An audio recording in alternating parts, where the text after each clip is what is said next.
has been out for a few months now and it's still near impossible to buy. But there are some lucky people who got one whose luck is now drifting. That's right, Nintendo isn't the only company facing lawsuits over joystick drift anymore. Who could have seen this coming? Well, everyone. Anyone could have seen this coming, because for all its exciting new tech, the DualSense uses off-the-shelf joystick hardware with a long history of predictable, preventable issues. We've investigated those issues in excruciating detail, and we're ready to share what we've learned. To get started, let's head back into a DualSense controller to see just what is failing and how.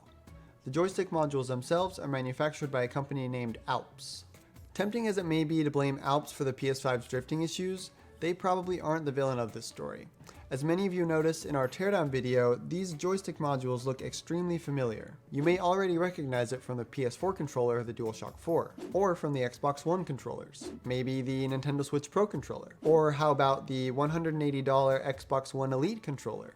Underneath these plastic caps, the dirty secret is they're all using the same joystick hardware. Getting a closer look at the DualSense joysticks requires some serious effort. Both modules are soldered to the controller's circuit board, but before you remove them, you'll probably want to get the haptic motor wires out of the way. Since each joystick has 14 solder joints, rather than desolder them one at a time, we went a more traditional route, blasting them with hot air until the solder gave way. Basically, you are not getting these joysticks out without soldering gear.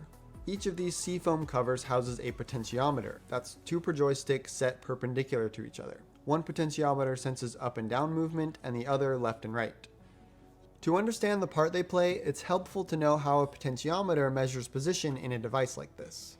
It starts with a strip of material with a known uniform resistance value. That is, how hard it tries to stop an electric current running through it. Put one terminal at each end of the strip so you can apply a known voltage across the strip. Now add a third terminal called a wiper that slides back and forth along the strip. Now the controller can read the voltage at the wiper, which will change predictably based on its location.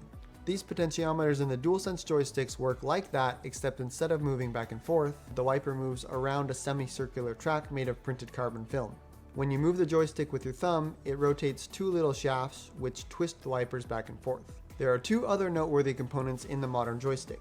One is a spring that returns the joystick to a centered neutral position when you let go. The other is a push-in button action that many controllers offer in their thumbsticks. More on these in a minute. First, let's take a look at Alps' information sheet for the RKJXV, a familiar looking joystick.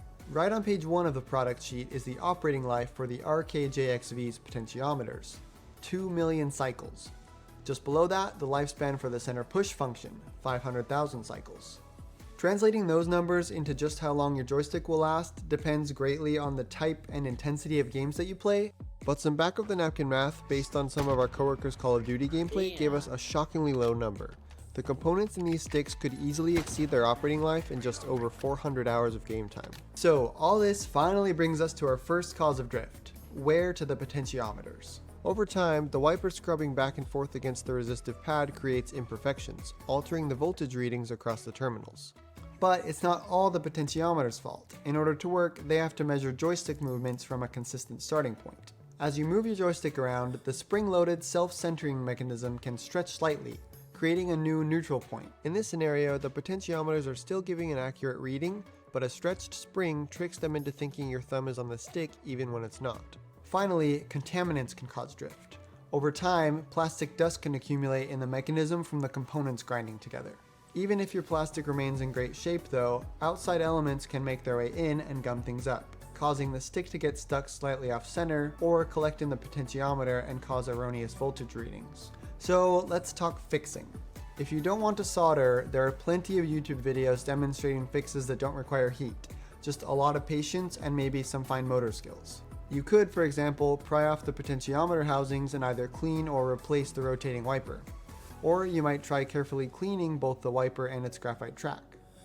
Some consoles and games offer joystick calibration, which can help put a band-aid on some drift issues, but it's not a permanent fix.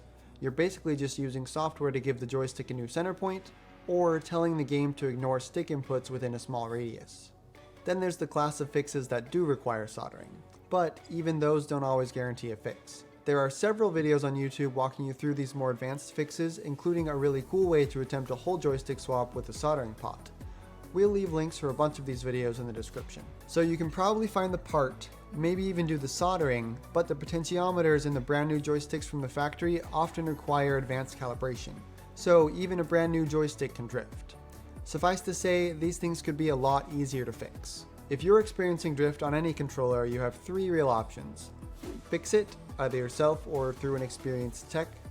If it's still under warranty, you can send the controller to the manufacturer for a fix, or if neither of those are possible, you're stuck buying a new one. After this research, it's bizarre to us that console makers don't consider joysticks to be consumable parts and design them to be easily replaced.